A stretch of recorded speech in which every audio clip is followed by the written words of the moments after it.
Hello everyone, Phoenix Asakura here, and welcome back to Eternal Fire Podcast. This is episode 3, and today I am joined by a very colourful bunch of people who I've known for many years, and they are awesome, and awesome, and awesome, and once again the intro has gone very awkwardly.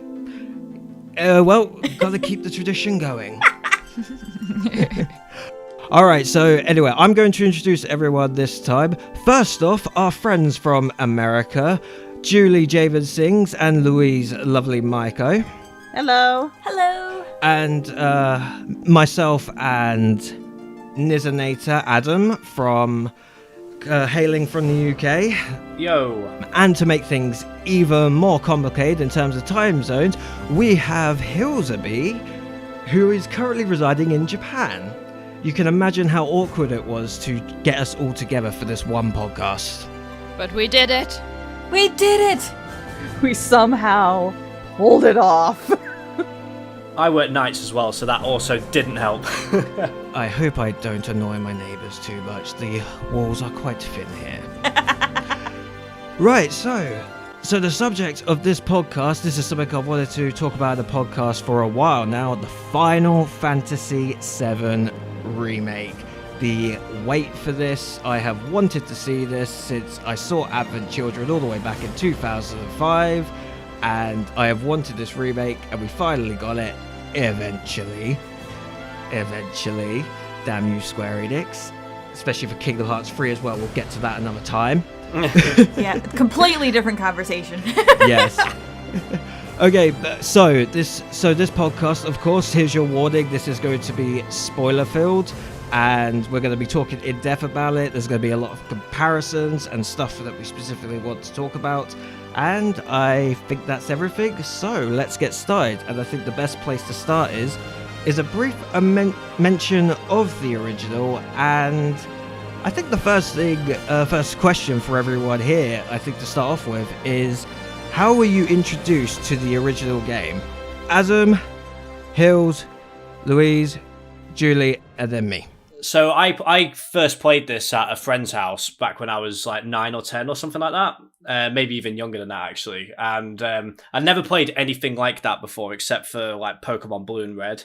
So it was like my first like big RPG, and as soon as it got to like the first battle in the train station and like the way that the battles worked, I was just like, oh my god, this is so cool. This is such a different way to play a game. I just fell in love with that, and I was counting my ways till Christmas for like to finally get it ourselves. And yeah, and I just loved the whole thing. I am the little sister, so I was like, oh, that looks cool, and that's that. I mean, yeah, I saw Adam playing it and also thought it was really cool. I used to just play the beginning over and over again because I was too scared to carry on, but then later on in life, carried on. Oh my god, me too. Sorry, I was just saying, me too. I used to always reset after the calm stuff because I could never do the Mid-Gonzolum because I didn't know you had to buy the thing. Buy Go the Chocobo faffing. Yes, and then catch Chocobo. Like, I had to get help with A that. fun fact as well. Wait, sorry. We also didn't have a memory card. We also didn't have a memory card when we first bought it. Oh, not so first, we yeah. used to only be able to play the beginning over and over until we got a memory card. We had a PS2 memory card, and we didn't know back then that the PS2 memory cards didn't work for PS1 games. Oh no. What a tough lesson to learn. I didn't get to play it until I was a lot older, but my first experience with it was one of my brothers was playing it, and he was on the party member section, with forming a party. And I remember looking at all the characters and being like, wow, they look wonderfully beautiful and amazing. What is this game? So that was my first experience. And then I didn't really get into it until I watched my best friend play it, and then we just kind of played Imaginary. And like, just so you know, I was about 7 or 8 during this, okay? So I've been in love with 7 ever since. So that was when it first came out in like 1997, 1998. Anyway, yeah, that's my origin story. So mine actually comes a lot later in life. So in college, I joined the anime club, surprising no one, and they wanted to do that happened to be, I'm dating myself, sorry, but that happened to be the year that Advent Children came out, and they wanted to make a big event for watching Advent Children. So I actually watched Advent Children, only knowing bits and pieces about the game from friends I'd heard talk about it. And then I played Kingdom Hearts, which, I got to know Aerith, Yuffie, and Sid and co better through playing Kingdom Hearts. I was like, oh, I really like this guy. So, oh, they have their own game and their own story. I should go play that. And then eventually did. Cool. Okay. So what is Dan Phoenix Asakura's origin story? Tell it to us. Go for it. So essentially, I was about 5 years old, nearly 6, when my parents split up, and then I'd go to visit my dad's at the weekend. I'd stay there and such. And one of my dad's friends actually had a secondhand PS2, and so Dad got it really cheap. And the PS1 was my first console. And I didn't really have a lot of games for it. Like, the first game I got was Tomb Raider, and I never got past level 4. I was really bad at the original Tomb Raider. And a few football games, and this fighting game called Bloody Raw, and an Action Man game, which was the first game I ever completed. I am announcing this. Never mind. Action Man is basically a British version of G.I. Joe for the American viewers. Okay, there we go. Yeah, that tells us everything, that's for sure. Yeah. So anyway, my dad was a lodger for these, living with these two people who were always like really good to me. And one day, I think I would have been about 7, 8, I think. They had one of them had a nephew, and he came round, and he was about 16 years old, and he was about to go off to the army, and he let me borrow his copy of the game and his guidebook. And pretty much it took me a while to get used to how they fight and stuff, but again, I was so drawn in by the characters, and like I think it was Barrett that drew me in the most, just like the gun arm, and he was so much bigger than everyone else, and honestly I was just so captivated by it, even though I really sucked at it at first. I never equipped any materia until I got to the world map. Jesus. Like I never, yeah, I don't know how I did it. I remember getting to the Midgar Zolom for the first time, and I couldn't. And yeah, no materia equipped. I always used Aerith because she had the healing thing, and I didn't know of. And of course, I never did the materia tutorial, so I always found myself using Aerith because she was the only one who could heal everyone, but of course you could just equip anyone with cure and all, and oh, Dan. I know, I was really bad at games. I had no time. You poor summer child. You must have at least had Bolt and Ice, though, for Cloud, because I think he just has them automatically on. Yes. He does. Yes, yeah. yes. I still had them, luckily. They were always equipped. But I also remember thinking, when I got to Rev 13, like, he had fire and all. I was just like, oh yes, a new spell, yes. And then after you get thrown into prison, that gets unequipped straight away, and I just lose it, and it's just so sad. I don't know how I got through all that, honestly, without brute force. Yeah, but still though, like, I eventually got the hang of the game, and I eventually completed it. It was such a good day, finally, completing that and beating Sephiroth. It was so hard back then, because I still was ignorant about some of the game mechanics. No level 4 limit breaks. Oh, yeah, because they were always a bit of a faff to get, weren't they?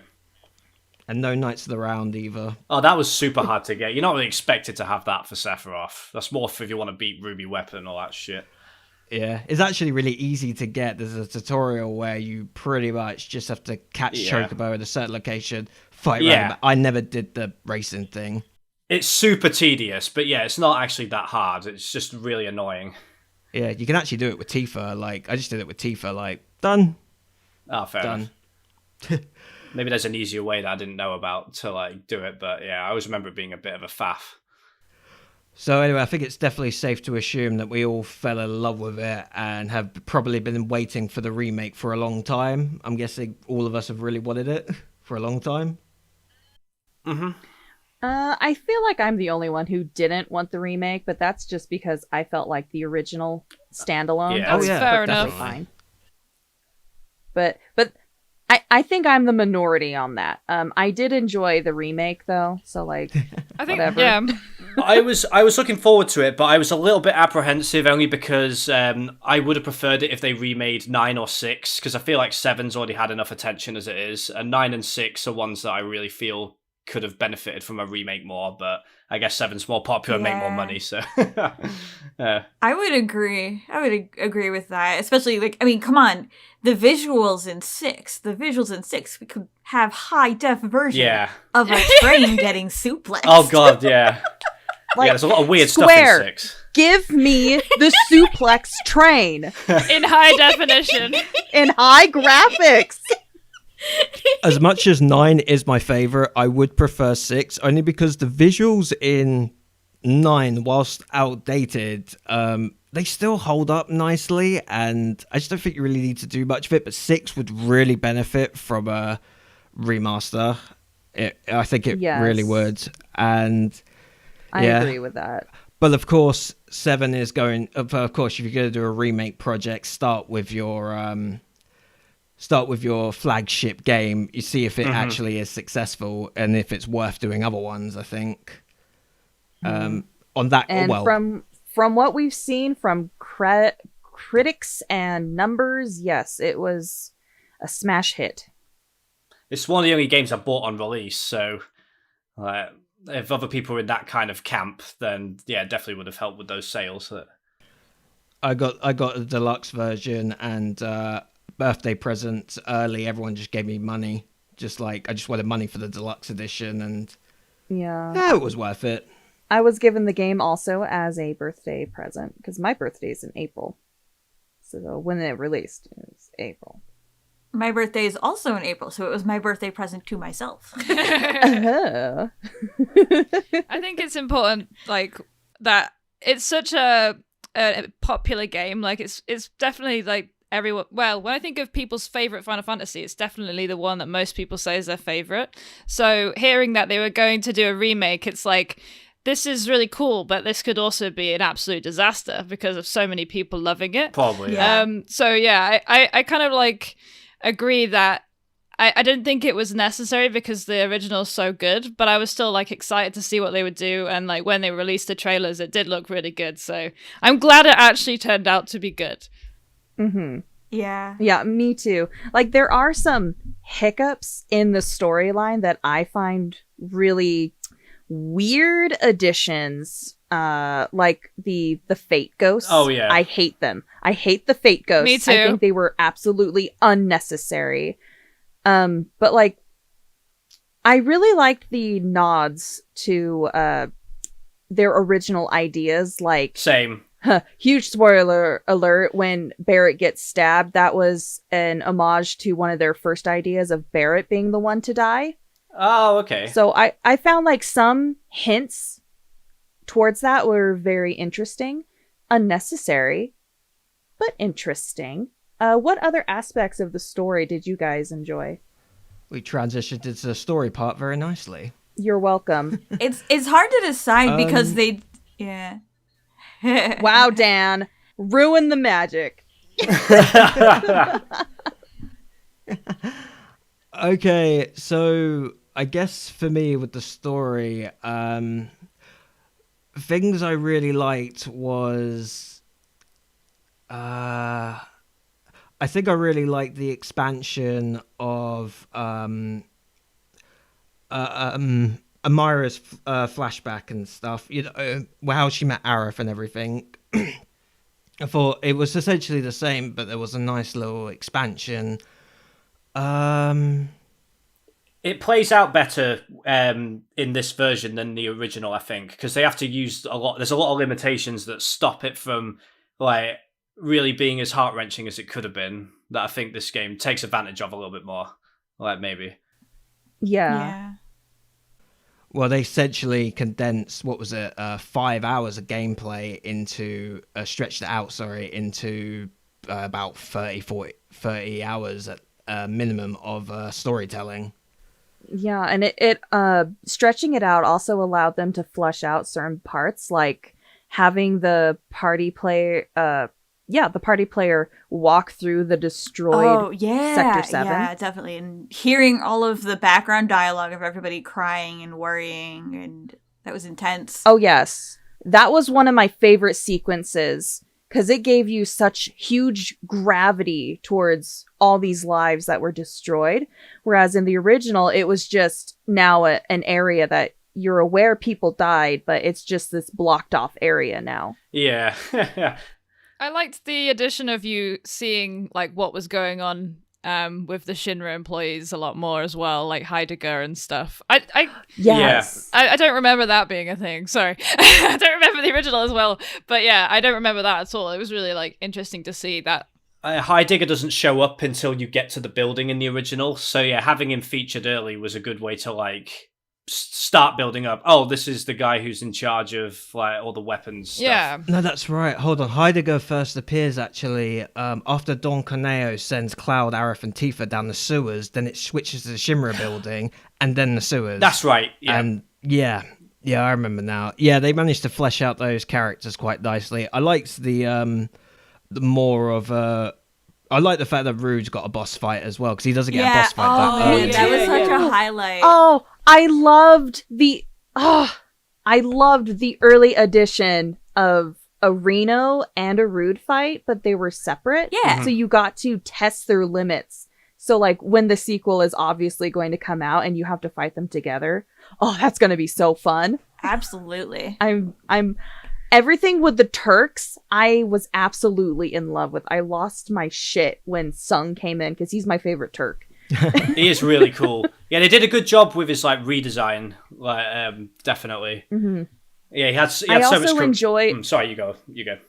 Oh yeah. I was just going to mention I liked that they didn't have him slap Aerith this time. He just kind of gently put up his hand and was like, "Shh, quiet." It made it more feasible that he's going to have a crush on her, or he already has one. Instead of just him slapping the shit out of her. The flashback with Amira I mentioned earlier made it more clear that he does care about Aerith on some level, even though he's still got to do his job. But whereas in the original, they didn't really hint at that. So when he slapped her, I didn't think too much of it other than, you bastard, that's Aerith. Yeah. That's my bread and butter you're messing with. Get off her. She is cinnamon roll. You do not hurt cinnamon roll. But now they establish a bit more of a deeper bond, especially in the boss fight with Rito in the church when Rito mentions that, he's kind of like a bodyguard sort of thing. It's just like, and Aerith makes a comment like, I don't remember you being a bodyguard. Something like that. So it hints that, she's known him for a long time. So it makes sense he does. Yeah. And now this whole thing with just the silence thing, it changes the dynamic of that scene and hints early on about their relationship. Mm-hmm. So before we move on from story, because I feel like we're starting to talk about characters individually, I want everyone's opinion on the ending. How did you feel about the final boss and how that story played out? Personally, for me, I hated it. It felt too Kingdom Hearts to me. It did. And I just hate the fake ghosts in general. So I wanted to hear everyone else's opinions on it, though. I liked Sephiroth being there because like it makes sense. Sephiroth's the main villain of the game, so it makes sense to try and cheese him in there somehow to have like a final battle with Sephiroth for this particular game. But all the stuff with the fake ghosts, I really fucking hate them. Yeah, like they are so unnecessary to the story. All they do, like anytime you make Destiny part of a story, unless the story is explicitly about Destiny, all it does is it just makes the characters' actions feel like they aren't their own, and it really ruins it for me. I agree completely with that. And the original story made a point to make your actions, your optional dialogues and stuff, really matter. So 7 is a game of choice, so having to throw in Destiny in the remake, I feel, cancels that out. I mean, I kind of feel it's a mixed bag. Yeah, I would definitely agree. Improvements could be made. I feel like it's really hard at this point because it is going to be a multi-parter. Like, yeah, to do it properly, you should have made each game a good standalone beginning, middle, end, but like it's hard to say without knowing what they're doing with the next installment of, well, are they going to make that make more sense or do something we're not thinking of with that idea? Or is it just going to be like, oh no, yeah, this was just filler? Well, it was like a meta commentary, I feel like, because it was like, we got all these fate ghosts, and then you beat the fate ghosts, and that's like the game's way of saying, oh, now that they've put a stop to the destiny, now we can do our own thing with the story, which I do like, but it just seems like a really weird way of doing it. When it's a remake, of course, there should be changes, so I don't see why you had to jump through this ridiculous hoop and winking at the fans with these like fate ghosts. Yeah. That's how I saw it anyway. I completely agree. Yeah. Yeah. One part of me like doesn't mind it because I feel like the original was so good that I don't really mind too much of doing random stuff because they're still the original. But at the same time, yeah, I completely agree about the fake ghosts, especially when Barrett died and then they just brought him back to life again. It was so stupid. I really hated it. It was so dumb. I don't know, it just got on my nerves. A nice homage to the original idea, but yeah, dumb.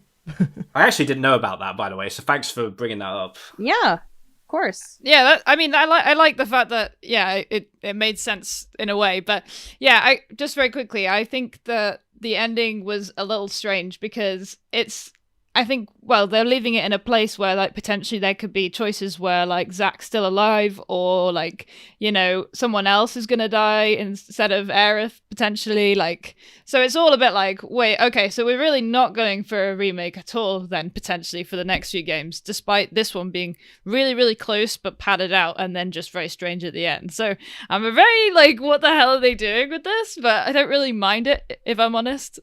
I'm looking forward to what they do in the future games, as long as they don't throw any more stupid stuff like the fate ghosts. Like, Yes. I think they are done now. Sorry, I think we should probably move along. Pretty much everyone kind of said. I just want to say briefly, I was a bit weirded out and a bit like, with the ending, but then I remembered it's not the end of the story, just the end of this part, and that's why I'm just like, all right, just it's not the end, so just the end of this part. So I think we're good here. Like, I'm good here. Fair enough. Pretty much. And that's just kind of how I feel. Yeah. Okay, so moving on into characters and voice acting sections of it. Julie, please start us off. Okay, well, I feel like that's, whether you're aware of it or not, most of the people listening and most of us who are big Final Fantasy fans, a big appeal of it is the whole ensemble dynamic that they, in the 1 through 10 games they did, of having all these different characters with different strengths and weaknesses and making them a team. And like, this is definitely a great example of that. And we get even more of that because now we have additional time with each of these characters. Like, I absolutely adore all of the side conversations that happen when you're just walking around. Like, when you go the other way, when you're infiltrating one of the facilities and Bear's like, oh, hey, are you going to go look for treasure? Like, stuff like that. Yeah. And just adding all these other moments with them. Or like when you're going through the laser trap and Jesse's like, Cloud, are you okay? Yeah. I really loved the extra dialogue. Jesse was a great, one of the best, more fleshed out characters. Like, it did pretty well with Biggs and Wedge, but Jesse was, I think, the best at that trio in terms of fleshing her out more. Yeah, I mean, a lot of the characters really, like, 'cause we get more time with them. Well, all of the characters really, we get more time with. And then especially Jesse, Biggs, and Wegs, I definitely agree, like, really getting to know who they are, because I'm trying to remember, it's really quick in the original game. You're only there for maybe an hour or so, depending on how you play it. Maybe a little more than that, but, like, to have all this extra time with them and get to know who they are, what their motivations are.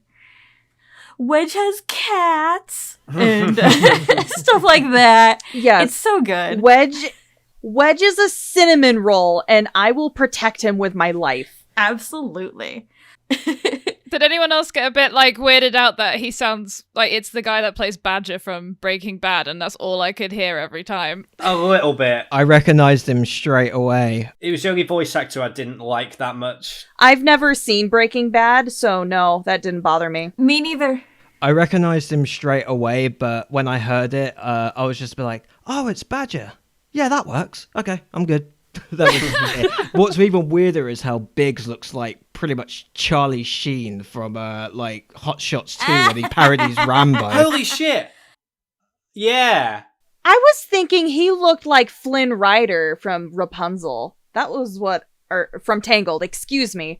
That's what I kept thinking, was Biggs looks like Flynn Rider. A little bit. Actually, though, if you look at pictures of Gideon Emery, like, if he put a black wig on, he would be pretty close. He's got kind of that jawline and everything going on for him. And, like, I love Gideon Emery's Balthier, so that just made it even better for me. I disliked how they wrote Jessie simply because she comes on a bit too pushy with the romance aspect of it. And personally, I feel like Wedge was the best written out of the three. Yeah, I would agree with that. And I think it was because I think I have a bias towards the cats. I just really like how he's friends with all of these cats. It's so cute. Yeah, he actually stays behind to save them. You know, he doesn't just run off. And that's really cool. Mm. The one thing I did like about Jessie, though, was how into the technology she was. Like when she was talking mission stuff and how into it she was. I really liked that. Yeah. But anytime she flirted with Cloud, I was weirded out. Yeah, like I felt like if they had just limited a little, toned it down a little, made it once or twice less often, it would have been fine. Mm-hmm. And it's such a mixed bag in so many ways because I feel like I wasn't too weirded out. I wasn't too weirded out by it because who's here's played Marvel's Spider-Man? Yeah. Nope. not yet. It's she the same actress plays Black Cat, and she constantly flirts with Peter, and so I just kind of felt used to it because I recognized her voice because it's just Jessie's a bit more peppy and higher, but I still recognize like the kind of tone and the flirtations. It's quite similar in that respect, so I wasn't really weirded out by it. I was used to her being Black Cat, and Black Cat I come to expect her to do that. I think for me, like, I agree that she's really pushy, and it's so funny because it's really like Japanese anime that the main guy has like three main ladies like pining after him. Yeah. But I was going to say the same thing. yeah, it's just so anime. I was like, oh, really? But I don't know. I really liked Jessie a lot. I think the fact that she had such like almost like a breakdown about the bomb that went off being bigger than what she expected, and it's like, oh, is it my fault? That like then it kind of had like a really nice cyclical ending that she died by her own bombs at the end. Yeah. I think that's right. Mm-hmm. Yeah. Well, is she dead? Is she dead? We just don't know. Well, yeah, Probably. but I would think. she said that it was her bomb, and it was really that was really sad. That scene, I was crying. So yeah, I think they did a good job with her in that aspect. I remember playing actually. When I got to that bit when it was the tower, obviously knowing that those three are going to die. Obviously Wedge lives, but I didn't know that was going to happen. But like, yeah, when it got to that tower bit, I was like, oh, I don't want to do this bit because they're all going to fucking die now. Yeah. Wait, but Biggs lives too, though, right? He was alive at the end, but that was the end just being weird, maybe. yeah, that was just a change that they made. But yeah, all three of them died in the original. They did, yes. Yeah. Yeah, they just completely crushed, and that was it. I guess I just want to say, it's just one thing I wanted to say. I really liked how they handled the cross-dressing scene with Cloud as a character, because the one complaint they had in the original was how in the original the cross-dressing thing was played up as a joke, and obviously 20 odd years later, and not fully acceptable anymore. But now I still like the fact that they made it that Cloud was awkward about it, but even in the original he was never objecting to it. To him it was just a means to an end, but I still like the fact he's still awkward about it, because in the original I never looked at it as a man dressing up as funny. I just looked at it as Cloud dressing up as a woman as funny. Yes. Because it's Cloud and he is really awkward. Yeah, he's very Can we serious. just talk about Wall Market? Because I absolutely loved that sequence. Oh my God, it was yes. my absolute favorite, and especially when you got to the Honeybee Inn with Andrea. Oh, I love Andrea. Yes, all of the additional content with that trio, like that was a perfect way to set up that whole bonus like underground arena fight system in there for people who like all that kind of extra minigame content. That was perfect.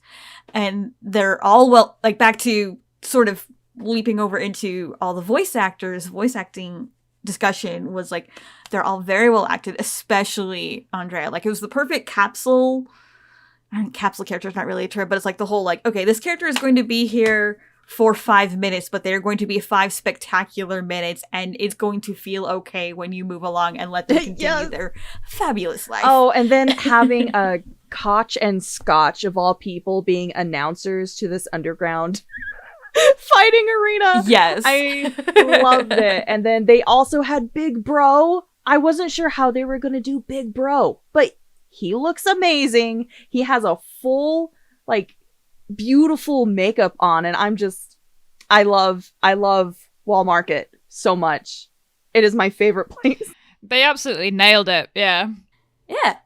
I loved what they did with Jules, because in the original it looks like Jules was wearing a dress, but now he's just now wearing like full on, but he's still wearing the makeup and everything, and openly. It is just pretty cool. Like I guess really like Wall Market is definitely one of my favorites from a graphic point of view. From the graphics point of view, it just looks like so colorful, and I keep getting lost there as well. Like I've been through it so many times because I had to go back and get all the dresses, and I keep getting lost. Going back to talking about the arena real quick, I was streaming this game, and I was like, there's that junkyard where you're supposed to fight the hell house. Yes. I remember being like, where's the hell house? There's supposed to be a hell house here. And then when it got to the tournament bit, I was like, oh, I wonder if they're going to make the hell house the boss. And then they do, and it's like, the house! We got to fight the house! The hell house! I absolutely loved that bit. The way that they did Cloud and Aerith like working together and high-fiving, like the whole thing, I was just like, this is the best. They had to go through a big old junkyard to get to the point where Cloud's like expecting high fives now. So good. Yeah, because you literally tease it for so long until he finally does it. It's just like it's so awkward. I love the more detail into Cloud's awkward personality in this. Me too.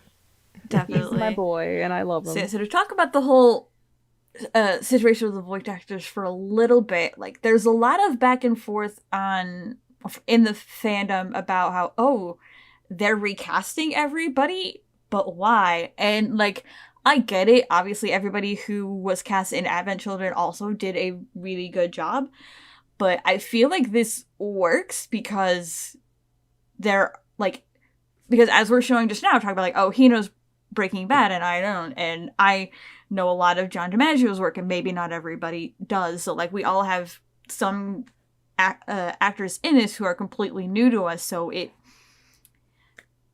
takes us out of it less to be like, oh, okay, so they've been in this show, but I don't know that show, but they're this character now, and you hear that character, and they're all very well suited to it. And I adored listening to a bunch of the interviews that they did. For anybody who didn't already know, the actor who plays Barrett, like, he's actually a huge fan, actually played the original game when it came out, was, like, had those lovely moments that so many actors have because schedules with productions like this are just so weird.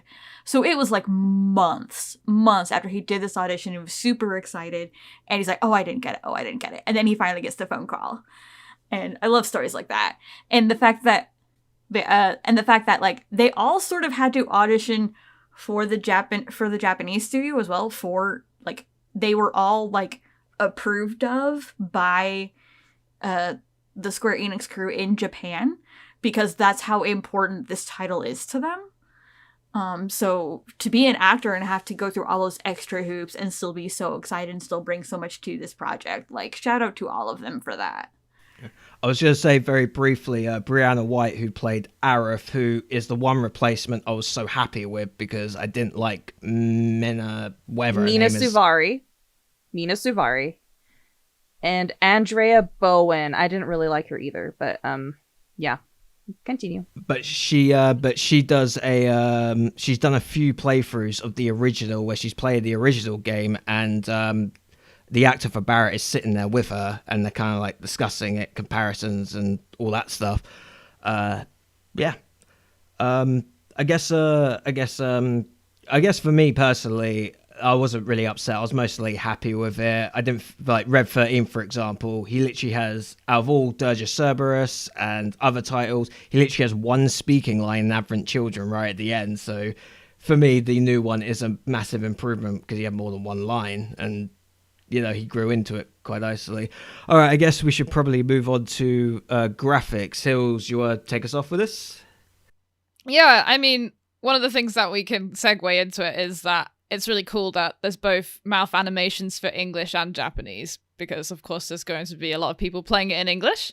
That was nice. I'm used to like Final Fantasy. Well, I'm sure we all remember. Yeah, I'm used to. I'm sure we all remember Final Fantasy right. X. Yeah, Sorry. that's what I was about to say. Like, it looks really weird, like the mouths are moving at the different times. But yeah. So that was a nice touch.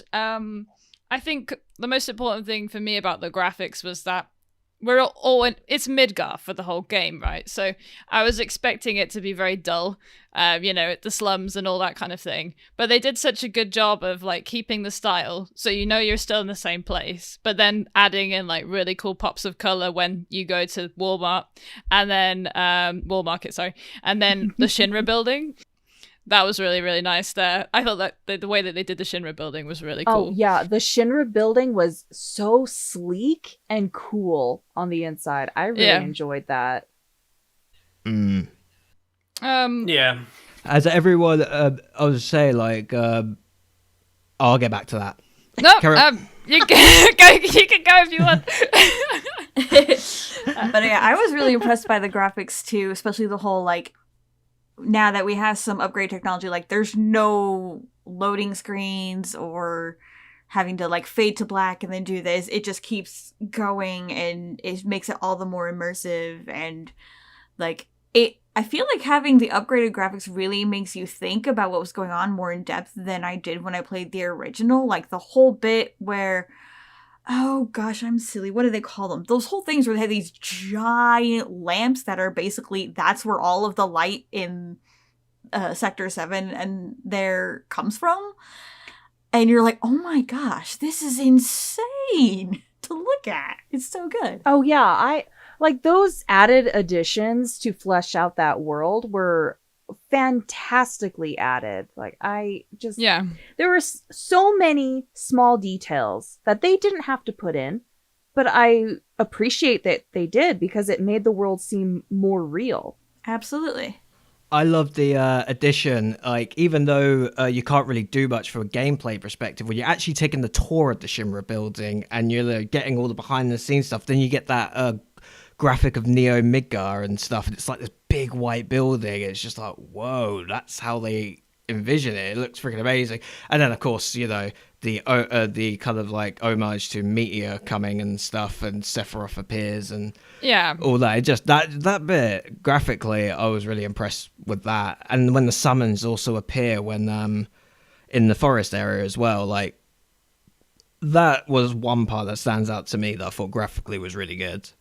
Yeah, I think a question I'd like to ask everyone is like what you thought of the model quality, like how they made everyone look, because these are really beloved characters, right? And I know they had Advent Children, we've seen them kind of like zhuzhed up before, but they still could have failed, they still could have fucked it up. So what do you all think of how they did it? I had no problems with it. Like they still all felt like, oh yeah, that's definitely Aerith. Oh yeah, that's definitely Tifa. It was great.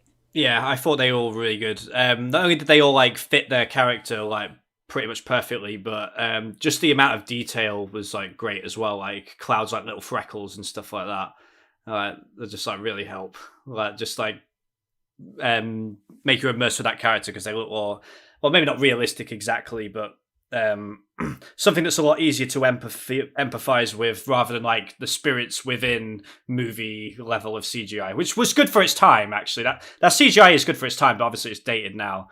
But yeah, I just thought everybody looked great. Yeah, it took me a while to warm up to the wardrobe changes, but like now I absolutely love it. I think like Aerith is my favorite character in general, and I love her look. But Tifa's look, her new look, I love it. It is my favorite in the remake. Yeah, I think the addition of the legs actually completes the outfit more. Like in the original, she just looks so bare in the leg area. And I love they made her fashion accessories like they put her in a skirt. Thank you. Thank you, because the mini skirt has always bothered me, but the skirt makes so much sense with all the tumbling she does. It was definitely a trope of its times. Like, put someone in a miniskirt and have them do high kicks. It's like, there's this thing called physics. She's the sex symbol of this game. Let's make her as sexy as possible. And like now, it's like they also have her in a sports bra. With like, yes, she's a martial artist. Her big boobs would get in the way. So like, yes, Yeah. compress them down, give her a skirt so that she can fight better and be somewhat modest. Like, thank you. I appreciate that. The one thing I like that was improved from the from Advent Children, because I actually saw an interview, they did actually look into the old models and realized, they're too outdated now. Because in the original, it has their skin, for example, it has a real kind of grayer look to it, like a grey twinge to their skin, and generally just the whole picture in general. Whereas now they look brighter and more colourful. I think it was probably because back then, like there was a lot of like, it was like the emo phase, and back in 2005 it was very like emo back then, and it was all dark and gritty. Yeah, the 90s definitely went through the grunge. Yeah, and this is early 2000s, so this was like, everybody just finished watching The Matrix, and now everything has to be this like gray, blue, black color palette with trench coats. In trench coats, yeah. Yeah, like everyone needs a trench coat and belts. I just think all in all, I'm just blown away by almost every detail of the game, and we've only explored Midgar. Yeah. We still got a whole other world to explore, so I'm very excited going forwards graphically. It makes me wonder how they're going to do the overworld. That is a really good question. Like, are they going to keep it kind of like how they've been doing their MMOs and stuff, where it's just this open world that you can run around in, or are they going to go back to the classic little sprites? I doubt they would do that. I think they'll do it like the way they did Final Fantasy 15. Oh yeah, Most likely. All right, so moving on, the battle system. Adam, start us off.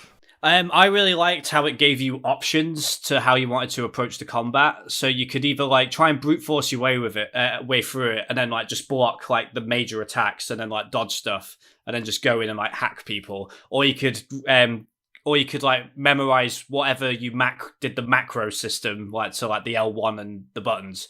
And that was so much fun to do for certain characters. I always found myself playing as Tifa like so often, because I found it so satisfying to do like the dolphin kick followed up by the star shower. Like, it's just so satisfying when you do that combo with her 2 ATB gauges.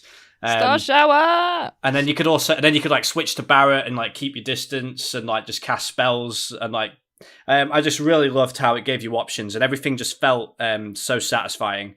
And definitely would love to see that. Like, I mean, when I say improved, I don't mean that there was anything wrong with the battle system, but just what more can they do in the future to like make it even better, like moving forward. But it was just a very satisfying experience. Like I'd never have a problem running through an area that I'd already been to because maybe I like went the wrong way, and then like whenever there was enemies that were respawned, I was never like, oh, I've got to fight these guys again. I was like, let's kick some ass. Like I just found the combat so much fun. I agree that the combat was a lot of fun too, and I loved that they went back to the original with how the materia worked. Yeah. That was my problem. That was my problem while playing Crisis Core, was how they did the materia. I hated that. So I'm glad they went back to the original for the materia. Yeah, I never played Crisis Core, but I imagine. Yeah, it takes a while to get used to it, and once you're used to it, it's easy enough to use. But yeah, the original just had a way. It was just such a simple way of doing it, but also a very creative way, because you can get very creative with your selection. Exactly, yeah. Yeah. Oh, deadly dodge. Deadly dodge is so satisfying when you do a deadly dodge. Oh god, yes. Oh, and one more thing quickly. I'd say the Rufus fight was probably, I don't know if it's necessarily the hardest, but it was the busiest and most intense for me. Yeah. Like, it really keeps you on your toes, and you have to like time your blocks and dodges like so perfectly. It's so hard to hit him. You have such a small window to actually hit him. Like, it's crazy. Yeah, I loved how he dodged. I love how he would counter you and like grab you and then push you and then shoot you. Yeah. I was so furious during that, but I loved it. I was losing my shit in my stream. In my stream, I was losing my shit. It was so in line with Rufus's character. That's why I loved it, but I hated it because I couldn't brute force my way through it. Right. But yeah, you're right. That's so Rufus. It should just be cheap, little, annoying so-and-so. Yeah, I love Rufus. On hard mode, I remember when I got there, because there was like no like bench to kind of sit on, and because it's literally not long after the Genova fight, I remember with Cloud, I only had like 30 kind of MP left, and I was just like, oh god, no. Oh no. Oh, I had to no. rely a lot on I had to equip the thing that gives you the element. I can't remember the material that gives you the element of like you can equip it with fire and it gives you that element, and it either attaches you Elemental, that's it. I had to attach elemental to my armor, so every time Rufus would do the thunder, it would heal me. Like I had to do that. Oh yeah. Yeah, because Smart. Thunder's the only one that's undodgeable, isn't it? Yeah, I had to conserve cure, and obviously I had Carbuncle as, I think I pronounced that right, as my summon, because I needed haste, I needed barrier, and oh god, it was such a nightmare. It took me 20 attempts, I think. Was Carbuncle a DLC one? Yes. Yeah. Ah, okay. Yeah, I was wondering why I didn't have that. Yeah, I was like, what the hell? If you summon him, he has 3 abilities, and he gives you physical defense, magic defense, and haste on everyone. Yeah, that's if you have enough time to, if you get enough, what was it, the ATB bar, where you have to get 2 of them, I believe, because you need 2 on all the abilities. Every character needs 2, because yeah, they're pretty horrible when it comes to those. You don't get 1 where you only need 1 bar and 2 bars. No, all 3 of them requires 2 bars. The bastards. Damn. Yeah, but it was good though. Like Carbuncle was great, Cactus was okay, and it was the other one. The Chocobo chick, is fine, just fine. I think I used Ifrit the most, or Ifrit. I don't know. I've always said Ifrit, but I think it's Ifrit. Yeah, same. I like Fat Chocobo. Fat Chocobo, yeah. Fat Chocobo's fun. Yeah. He does a lot of damage if he connects, I remember. Is that right? Yeah. I love fighting him because he turned into a big old ball. He was fun. He was fun to fight. Okay. All right. Shall we move on to soundtrack? Yes, I'll kick us off with this one because first off, all the new additions like the song "Hollow" and the credits was great. My favorite song got remixed perfectly. I was so nervous about this one, but the Crazy Motorcycle song, or the Chase as I think it's officially called, but everyone knows it as Crazy Motorcycle, that was done so well, and it was so great actually just doing the motorcycle sequence with the the Motorola boss that you fight. Motorball. And very quickly, actually, to add in there, even though I don't think it actually does any damage, the one thing I wanted was, well, actually, there was two things I wanted. One, I wanted to see Barrett shooting people, because he doesn't really do that in the original game, because limitations. And I was hoping to see some kind of like, I was hoping to see Rev 13 like jump about like motorcycle to motorcycle. Like you could do like a special team up limit break or something, and Red could take out all the enemies. Yeah, that would have been cool. That would have been cool. But at the very least, I did get a cutscene of him and Cloud delivering the final blow, and I got that, and he jumped from the Cloud's motorcycle, hits the boss, and then jumps back on the car. So I got a cutscene, so that's something. And finally, with the soundtrack, I'm seeing a lot of mixed opinions about this, but I love the whole Sephiroth, the One-Winged Angel, the remix of it, mostly because they go into a higher key at one point where it goes, like literally they go in a higher key, and it's just like, Jesus Christ, it's just it's insane. And I think it was a really cool addition, even if it did feel like they blew their load a little too quickly with the One-Winged Angel and the final boss of Sephiroth. But I'm hoping that means we get a really good Birth of the God theme, because that's actually my favourite piece yeah. of music. I know it's not that as one's so good. like big and orchestral, but like the melody in that song is amazing. oh yeah, I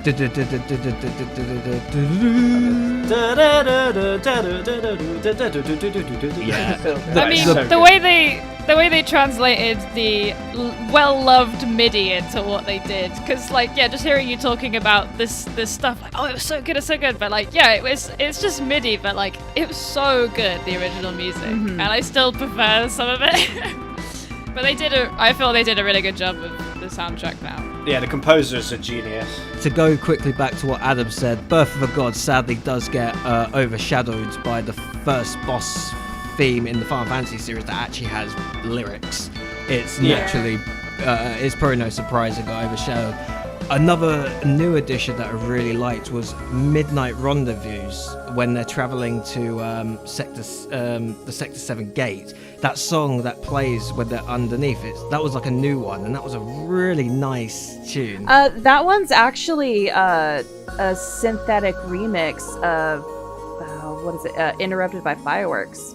So it's actually connected to the original, but it's remixed to the point where it sounds original. Oh yeah.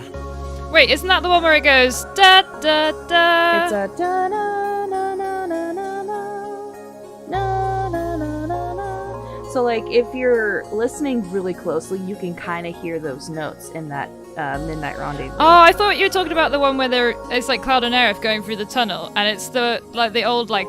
Yeah, that's the one. That's the song. Yeah, where they go through the. Oh, that one. I'm thinking of something else. Excuse me. No, it's all right, because I love that as well. Because the original's the kind of like reggae one, right? And they still did that, but then when they're going through the tunnel, it's like this really crazy like techno version, isn't it? Which bit are you?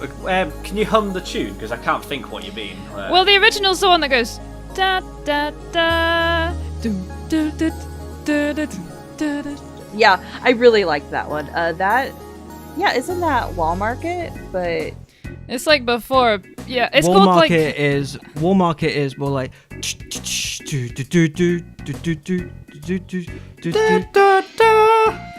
that's the one though. That's the one, and they remixed it. Oh, that is the one. Oh, wait, okay. Hills, are you talking about when they go through the original tunnel from Sector 5 and it's where the Hell House is? You talk about that song? Oh my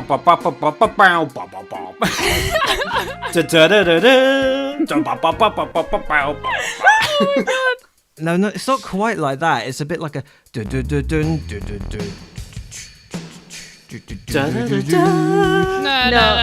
That one's called Underneath the Rotting Pizza, that one. she's talking about the dun dun dun dun dun dun dun dun, like that one. Not that one. No, it's called The Oppressed, and it's like originally very chill and very like slumpy, and it's like about the people that live under the plate, and then the way that they remix in the tunnel is really funny to me because it had the characters that you fight that are like the oppressed people, but it was just like really hype. Oh, does it first play when they jump off the train? No, it's just when they're in the tunnel, like going under like the shortcut, and it's just like Yeah, when they're fighting those when they're fighting the muggers, you remember them? yeah, that's them. Oh yes. Yeah, I got you now. Okay. Okay.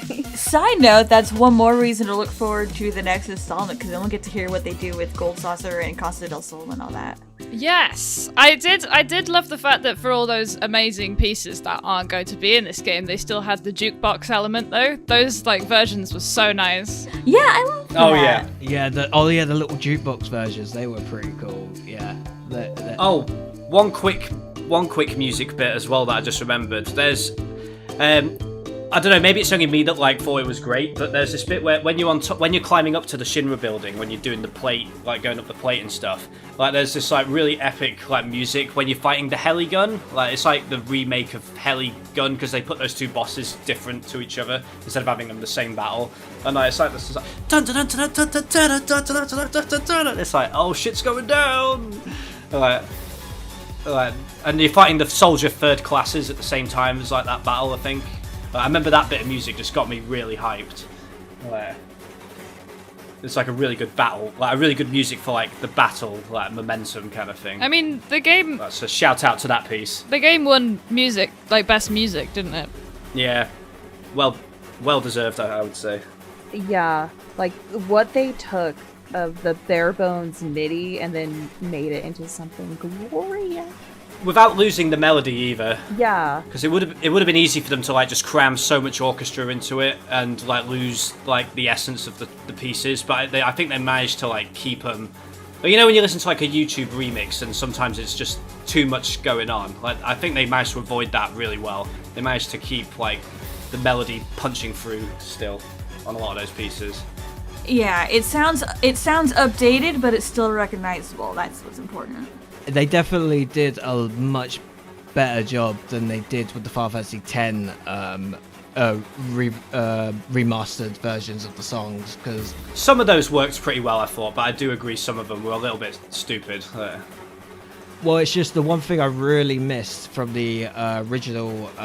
Well, just quickly about Final Fantasy X, which I feel like compared to Midgar Expressway, it kind of still has that big.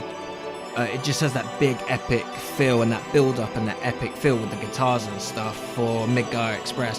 Whereas in the fight with Seymour, the one thing I really miss is when those drums kick in, because it just has like a dude. It sounds more like a. Oh yeah, the new Seymour final battle music was awful in the remaster. I changed it back. I literally turned my PS4 off and then loaded it back up and put the other music on just to do it again. And that's like, I'm not having this. When those drums kick in, it's like the most epic part of the song in that. Okay, I think we should move on here, but I don't know about anyone else. We're about an hour in, and if anyone wants to take a quick break, I would, because I need a pee. You go pee, we'll carry on talking about the soundtrack. Alright. Yeah, we'll Sure, hold the base for you. Because I want to talk about still more fighting, like... Oh, yeah. Oh, yeah. That boss music, the amount of variations that got was like crazy. They like, just for different parts went. of the game. They just went and they kept building and building and they just didn't stop and it was amazing. Yeah. Did Nobuo Uematsu come back to this? Yeah, he did. I actually can't remember. I can't remember, but it would make sense. It would make sense. He did. Yeah. Okay. He won the gaming awards for best soundtrack. Yeah, because I mean, those were his songs, so it would make sense for him to come back. Yeah. He didn't compose any after 10, did he? So yeah, that I guess this would be his first one since 10. And I know he composed Final Fantasy XIV: A Realm Reborn's music, and then someone else took over. Oh, did he? I did not know that. Remember that? Yeah. He's a busy man. He is. I'm so sad because they did that big tour where he actually came with the Distant Worlds tour, and he came to my city, but I wasn't able to go, and now I'm sad. Oh, yeah. The one time I was able to go to the concert, he wasn't there, but oh boy, did I have a great time. Yeah, I can imagine. The music's so good. Yeah. Yeah, I have a friend who did go, and like he actually just went up and joined the chorus for One Winged Angel, and like would do like commentary between songs. Oh, It that's was great. fun. The heck. I am back. Okay. Hey, welcome back. Hey. Okay, is everyone cool with moving on? Yeah. Yeah. Yes. Okay, I'm gonna switch the order around a little bit. Just keep this one brief. I think just a brief thing. Anything that most people might not consider, like one small thing that kind of stood out that surprised you. I was gonna kick off with this one. Personally, for me, the thing that really surprised me was their use of Marlene and how adorable she was, and a bit more screen time with her and Barrett, and to actually see Ara find Marlene. That scene was adorable. I actually welled up a little bit, like, oh, it's so cute. And I don't really do that, but I literally just welled up how cute that scene was. And that little girl who played Marlene was just perfect. It would be really great if she could sound like that towards the end, because Marlene appears right at the end when Mia falls. She's watching from Calm, I believe. Yes, a window in Calm. Yeah. But yeah, so for me, that was just that. I just absolutely love Barrett and Marlene's interactions. It's just it's so great. Yeah.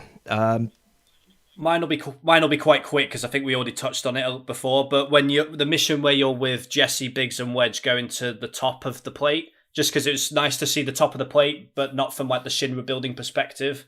I thought that was a really nice addition, and it was great to have a teaser with the motorcycle chase and bringing in another soldier as well, because you don't really see that many first class soldiers in the original. So it's kind of nice to have another one, oh, here's another one. I mean, he was a bit nuts, but it makes sense. It does. It makes sense. Yeah, with all the Mako and stuff. Yeah, but yeah, I just thought that whole bit was really cool.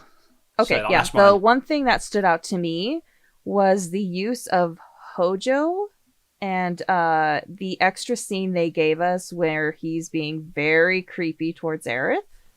Oh God, yeah. I cringy. loved how he mentioned that he kept parts of Ifalna, and he was using that to manipulate Aerith into possibly talking to him.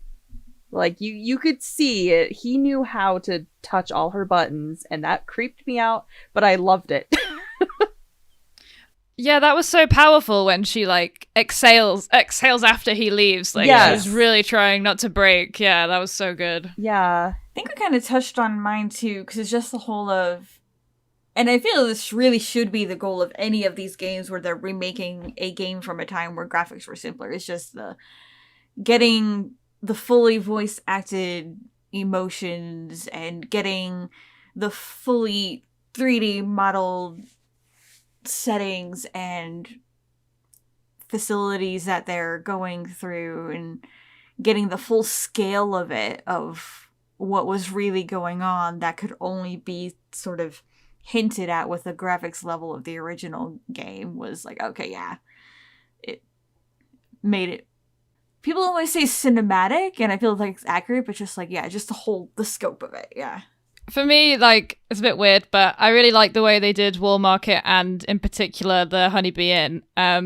Being LGBT myself, I was expecting Japan to like really fuck it up, but I think they did a really good job with like the gender fluidity, not necessarily it being like they're gay or whatever, but like the whole like drag culture, and they did it in like kind of a respectful way where everyone just really appreciates that everyone can do what they want. And like, I can imagine that Wall Market would be a place like that, you know, all these people get together and they do the stuff and they have a really like fun time just being free, and like the teacher's a dancer there and like this kind of stuff. I just really like the way they did the whole thing. They really created like a heart. So I don't know, I just really love that. That was going to be my second choice. Like I loved it too, all that stuff. Yeah, I think Andrea's speech actually after he dresses Cloud, I think it's like beauty is an expression of the heart to which notions of gender don't apply. Like that was a really well phrased. Yes. That was really well phrased and definitely great for any LGBT players. Like, well, actually, no, race as well. Like pretty much anyone who feels uncomfortable in their own skin. It's just like Yeah. it's just really great. Like I can just. Yeah, pretty much. Yeah, I agree. That's something we didn't talk much about was the whole, like, there maybe were one or two others, but I guess I don't remember enough, but in the original game really seemed like they didn't put in a lot of variety of races outside of Barrett. Yeah. And this one I feel like they did a much better job of, like, diversifying the NPCs and all that and making it feel like, yeah, Barrett didn't just come out of nowhere. Yeah. Well, obviously, when you get to Corel, there is more black people there in the flashbacks, I think. There was definitely a few more, at least. Oh, yeah, and the ruins as well. There was a few as well. There were... I'm going to cut in because I recently did replay 7 and the original, and the NPCs are actually a lot diverse, just like the remake has. So like they're just expanding upon what's there, and I've always appreciated that. So yeah, Barrett definitely did not come out of nowhere. Yeah. Well, it's probably a lot of people would say they probably just it's probably just pulled them out of the real, probably pulled Mr. T out of the real world and just stuck him in Final Fantasy VII. Barrett's far more fine than Mr. T, but I think in the original, I feel like he was definitely inspired by Mr. T. Yeah, that's how I felt about him. Obviously, he gets like developed and stuff, but certainly when you're first introduced to him, he's just like, "Oh, kick your motherfucking ass, soldier boy," or whatever. Oh you know my what I mean? God. That kind of thing. I thought you were going to go into Vince there. Oh my God, no! Don't remind me of that. Okay, so moving on to the next topic, comparing the original and the remake. Louise, you wanted to start this one off? Oh, yeah.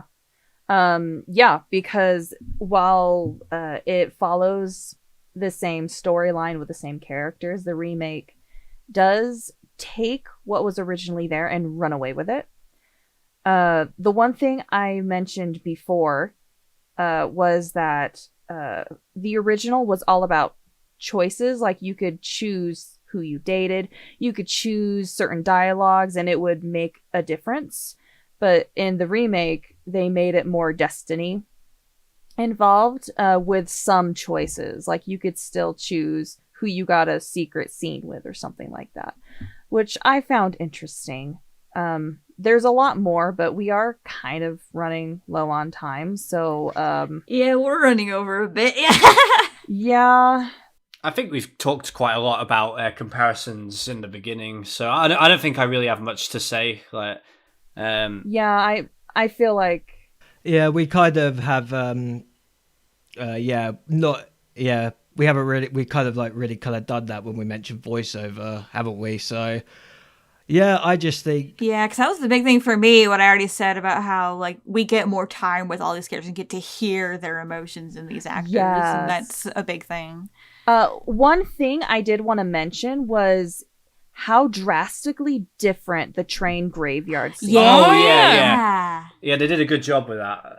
Like, they added, like, a boss and everything. Yeah. And they had, like, all those ghost kids and stuff. They did. They and took another random enemy, actually. Sorry, they took a random enemy and made that a boss as well. Can't remember the enemy. The kind of, like, horse centaur thing, mechanical centaur thing. Oh, that yeah. thing. Yeah.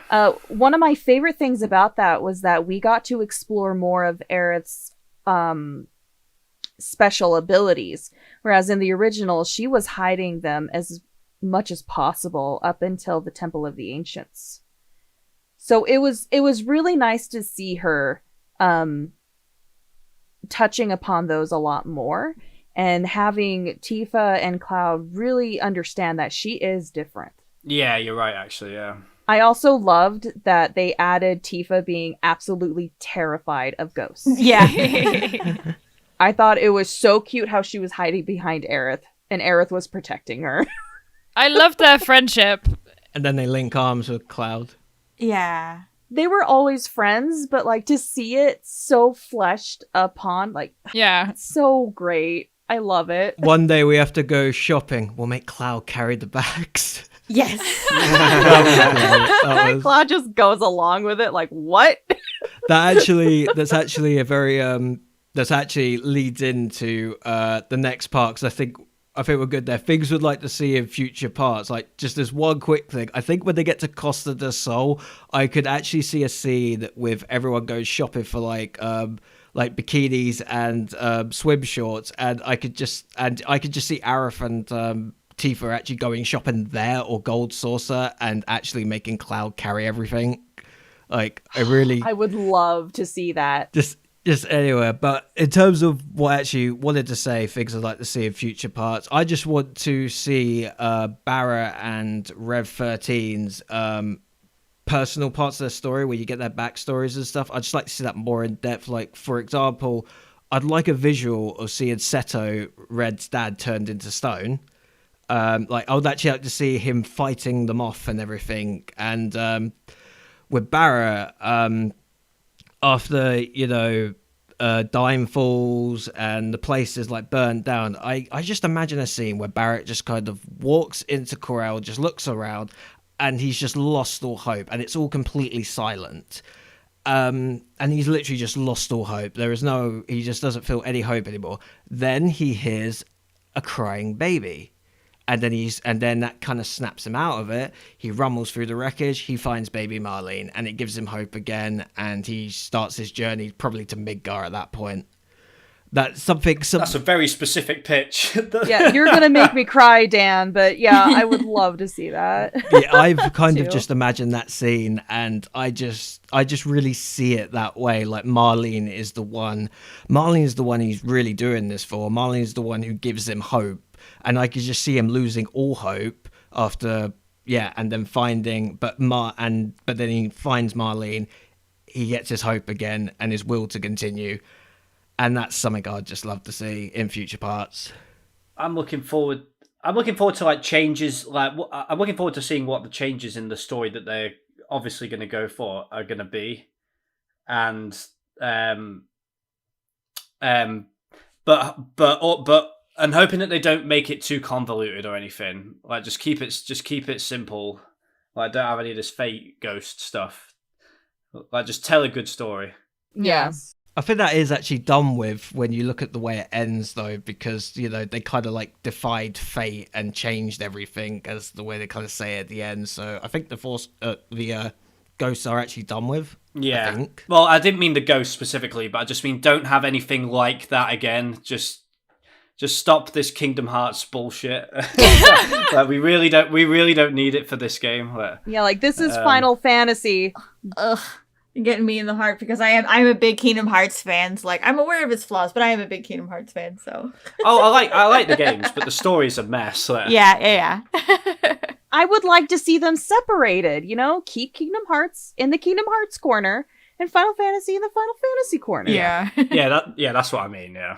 One thing I would like to see implemented, I hope they keep it, is when the gang have to sneak onto the cargo ship and they have to dress up as soldiers and Oh, yeah. Yes. infantrymen and Barrett in the sailor suit. I need that sailor suit to stay in there. Square. If you ever hear this, keep Barrett looking like a bear wearing a marshmallow. I loved how stupid it is in the original, but it's funny and it works just because of the way the graphics are. Yeah. But like when Red 13's just walking on on his hind legs, and then his tail, I think his tail's like sticking out It as is, well. yeah. The weird thing is that it's not sticking out, but then after you talk to him, it starts sticking out. Oh, does it? Oh, okay. Yeah. He's like, I make a very convincing human, and then he turns around and there's his tail. That's right. For me, I don't know. I don't remember, like, the details of the whole game, to be honest. I haven't played it for a long time. But I just want the Gold Saucer to be an absolute delight. Yeah. Like it needs to just be like Will Market to me. Like it needs to just like nail it and just be absolutely brilliant and have like so much fun stuff to do. Because that's what I remember it being like. Definitely. Yeah, they've got to get the gold saucer right. Like, it's one of those. It's one of the areas that I think is in high demand to get right. Yes, I've seen on forums people talking about the gold saucer. So, Oh, and if they do the death, the one that we all know about, it needs to be like absolutely heartbreaking. I know that sounds really like messed up, but it is heartbreaking. So it needs to be done like justice. No, I know exactly what you mean. I feel like if they are going to continue with that, they'll probably touch upon the original, like one of their early ideas of Aerith dying near the end of the game before Meteor falls. Okay. So I think that was one of the things they were going to do. Yeah, because you could actually unlock Aerith after you fall off the snowboard and you're running around the glacier part. You could actually unlock Aerith because there's data of her there, and she even has spoken dialogue. oh wow. Yeah, there is. You can find it on YouTube. But yeah, so I feel like if there is going to be a death of our favorite princess, I'm just gonna call her princess because she's my princess. It'll probably be. Well, excuse me. It'll probably be near around the end of the whole story. Yeah, no, I definitely know what you mean. I think they might possibly change the location of the death to kind of like surprise us, maybe. But I still think Aerith is gonna die. There's loads of talks of Tifa dying. Instead, No! no, they do not touch Tifa. They stay away from Tifa. Tifa's my girl. Yeah, yeah. Tifa was my favorite. Yeah, Aerith's my girl, but the only reason Sephiroth's plans failed was because he killed Aerith. Yeah. And she was in the afterlife, like she was in the live stream and could manipulate it. It's such an important death, so yeah. But even if she hadn't, survived, though, it was... Oh, no, wait, because Sephiroth would have still been able to block Holy, even if Aerith was alive, I think, wouldn't it? Exactly. It goes into Okay, so if you ever read Maiden Who Travels the Planet or Livestream Black and White, it goes into detail how she is just as, if not more powerful than Sephiroth in the live stream. Mm. And that's why she's a thorn in his side. Is that after you've weakened him with like Cloud and stuff? Like then they become like an equal match or something? Kind of like that, yeah. But like because he was blocking Holy, he was also blocking Aerith. Okay. So because Cloud was able to knock him back, she was able to come through. Right, I see. Yeah. Yeah, this in-depth stuff, you want to know, ask Louise. Like, there's loads of stuff. I live and breathe 7 lore, so even the stuff I don't like, I know. But that's another topic. Like, how the fuck does Kate Sith work? That's always what I was confused by. Oh yeah. Cause it's like, does Reeve control him all the time, or does the cat kind of control itself? Like, So in like, the what? original, it's implemented that it is Reeve controlling him all the time, but then Dirge of Cerberus happened, and it made it seem like Kate Sith was more AI. This is one of the reasons why I don't like the compilation, is because it has just added so much bullshit. It makes no sense anymore when you really look at it. This is why I'm excited for the remake, because they're actually sticking more towards the original and reinventing all these ideas so that it does make sense. Yeah. Oh, that's another thing I'm looking forward to as well. Make Kate Sith not a shitty character. There you go. And also, the Scottish accent was weird. Please, no Scottish accent. Well, I think you originally Mike said Myers his to play name him. as Ketchi, which is Celtic, I think it was. Oh. Yeah, that's not happening. Kate Sith! So like it made sense, but like, yeah. And we're Scottish. and I think that's stupid. As long as he still holds a microphone or a megaphone or whatever and throws dice, I'm fine with that. Yeah, because what is it? Reeve controls the cat, and the cat controls the Moogle. Yeah. I freaked out a bit when I saw the cat when the plate got like blown up. Oh yeah. I was just like, I was just like, I saw that scene and I was like, oh, who cares? Well, we. I really hate Kate Sith. But... I think you mean you're his number one fan. That's what it sounds like to me. He's so bad. But the fact that I hate him means that there's room for me not to in the future, so... Precisely. Well, the one thing I am very much looking forward to that, admittedly, I was really looking forward to it, but I understand why they didn't include it yet. I can't wait to control Rev 13 because Rev 13 and Barrett are my top two, and Rev 13. But they did actually have him as like a guest party member, which you get a lot where they control themselves, and he did look pretty slick. So there's obviously stuff there. It's clearly an incentive to get people, another incentive to get people to buy it. It's like, now we can control Red 13. Yes, I want to run around as a puppy dog. Yes. Please. Or a lion beast, I think is what he is. I also hope, actually, we could actually just, now we're in the world map, I hope we could actually just pick our party leader and control them, like, the whole time. I would actually quite like that. I would love that. Just control Cloud at important parts, exclusive Cloud and important parts, because... He is the protagonist, so it makes sense that you should control him for the story bits. But yeah, I know what you mean. For the world map, it'd be nice to just have that flexibility, like 12 style kind of thing. Yeah, I was just thinking that. They could definitely do that as well, because they already kind of touched on it a bit. Like, you control Barrett at one point, you do control Tifa and Aerith, like, different points, so... Yeah, why not? Yeah, but I mean, like, especially maybe on the world map at least, just like you could literally just pick any time, like who you control. Like, I want to run around as Red 13, you know, or Nanaki. Like, and that's another quick thing. I'm actually hoping after the Cosmic Canyon stuff in the menu, it's just a small thing, but I want the name to change from Red 13 to Nanaki. In the menu, like automatically, like I just want to see that because I love the sound of Nanaki. It's just, they're like, I love Red. Why does he get so much hate? Because yeah, okay, he was a bit dull. He was just sort of there, but he looks so cool, and I love him. I've never seen any hate towards Red 13. Yeah, me neither. Maybe not. Okay, maybe I'm exaggerating with the hate, but more like, but you know, people don't really talk about him as much, you know. Yeah, that's what you're looking for. Like indifference. Hate is what happens when you explore the love triangle debate, which I suggest absolutely avoiding because it'll drive you crazy. We're not going to talk about it here. Yeah, let's not. That's where the hate is. Yeah. Okay, so I guess quick final thoughts then. I love both. I love the original. I love, for the most part, where the direction the remake is going. I just can't wait for future releases. Final thoughts for me. As a game, like from just like a gameplay perspective, I love it. From like a world building perspective, I also like really love it.